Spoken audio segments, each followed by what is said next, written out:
Ce soir, nous rentrons dans le 5e jour de Sukkot, qui est le jour le plus important de Sukkot. Alors, en fait, chaque jour est très important et le plus important parce qu'en fait, ce qui est important, c'est de saisir le côté unique qu'il y a dans chaque jour. Et chaque jour, finalement, a une particularité qui fait que c'est le plus important. Alors, dans ma démonstration, pour le 5e jour, d'abord parce que 5 en hébreu se dit Hamisha. Et Hamisha, c'est les mêmes lettres que Simcha. Simcha, c'est la joie. Or, la fête de Sukkot s'est appelée Zman Simchatenu, le temps de notre joie. Donc, un premier point qui va.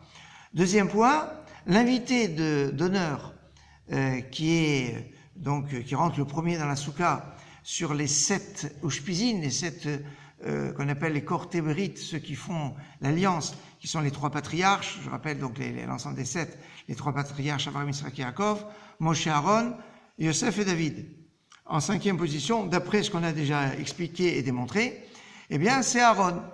C'est Aaron, donc l'invité d'honneur, le 5e jour de la fête de Sukkot. Or, pourquoi fondamentalement on fait la mitzvah de la soukha? Ça a quel sens? C'est important de savoir le sens, parce qu'il y a un chapitre dans le Shulchan Aruch qui n'est pas habitué à donner le sens des mitzvot, mais qui parle de halakha et qui consacre un chapitre pour se poser la question pourquoi on fait la mitzvah de la soukha. Et la réponse est le man yed'u dorotechem ki basukot shafti et bnei Israël, parce qu'il est marqué dans la Torah afin que sache vos générations que c'est dans des soukot que j'ai fait séjourner les enfants d'Israël quand ils sont sortis d'Égypte.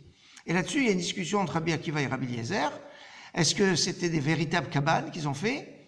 Ces soukot, c'était des cabanes, ou ce sont les anané kavod, les nuées de protection qui ont protégé les enfants d'Israël quand ils sont sortis d'Égypte, qui les protégeaient du soleil le jour et du froid la nuit, qui aplanissait les montagnes, qui remontait les crevasses, qui enlevait les scorpions et les serpents. Enfin, c'était un miracle extraordinaire. Et dans le Shulchan Aruch, on va nous dire que quand on est dans la soukha, qu'on mange un soukha, on doit penser à ça. Parce qu'il y a marqué le man yed'u dorotechem, afin que sachent vos générations. Et c'est quoi? Alors, d'après Rabbi Akiva, les cabanes, mais d'après Rabbi Eliezer, et dans la Mechilta, c'est le contraire. Ça veut dire que c'est Rabbi Akiva qui pense cela. Enfin bon, on ne va pas rentrer dans les détails techniques. En tout cas, il va voir le principe fondamental qui est que c'est pour se souvenir des nuées qui ont protégé les enfants d'Israël. Or, quand les enfants d'Israël sont sortis d'Égypte, ils ont eu 3 cadeaux particuliers grâce aux 3 tzadikim, aux 3 justes qui dirigeaient la génération. Les 3 justes sont Moshe, Aaron et Myriam. Les cadeaux qu'ils ont eus, ce sont, grâce à Moshe, la manne, la nourriture, le pain venu du ciel, grâce à Myriam, le puits, puisqu'on parle du puits de Myriam, l'eau. D'ailleurs, dans Myriam, si vous enlevez le reste, vous avez le mot maïm qui apparaît, donc elle est liée à l'eau. Et les nuées, c'était grâce à Aaron. Donc les nuées, on les avait grâce à Aaron. Or, on dit que la fête de Sukkot, on fait la mitzvah de la soukha en souvenir des nuées. Si c'est en souvenir des nuées, et que les nuées, on les avait grâce à Aaron, et que l'invité de Marc, le 5e jour de Sukkot, c'est Aaron, eh bien, il est clair que le 5e jour de Sukkot, c'est le plus important de tous, puisque c'est toute la symbolique qui le lie à Aaron. Aaron, grâce à qui on avait les anané kavod, qui est tout le sens de la fête. Alors, il y a ici quelque part une notion intéressante, et si on veut prolonger un petit peu la réflexion, eh bien, on pourrait dire encore un autre point. C'est que Aaron, c'était le Kohen Gadol, le grand prêtre.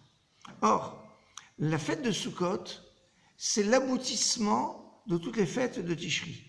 Et les fêtes de Tishri, eh bien, la dernière fête avant Sukkot, c'est Kippour. Et Kippour, eh bien, le jour de Kippour, même aujourd'hui, on connaît moins cet aspect-là parce qu'il n'y a plus de temple. Comme il n'y a plus de temple, il n'y a plus de culte sacrificiel qui se faisait dans le temple le jour de Kippour. Mais à l'époque, c'était le jour du Kohen Gadol, le jour du grand prêtre où il faisait tout ce qu'il fallait faire, et c'était très lié avec le Kohen Gadol, le grand prêtre. Or, le grand prêtre, c'est Aaron. Donc si je dis que la fête de Sukkot, c'est l'aboutissement des fêtes, et notamment de Kippour, donc la place qu'occupe Aaron Kohen Gadol est prépondérante, et donc est la démonstration que le 5e jour de la fête de Sukkot, c'est vraiment le plus important. Chag Sameach.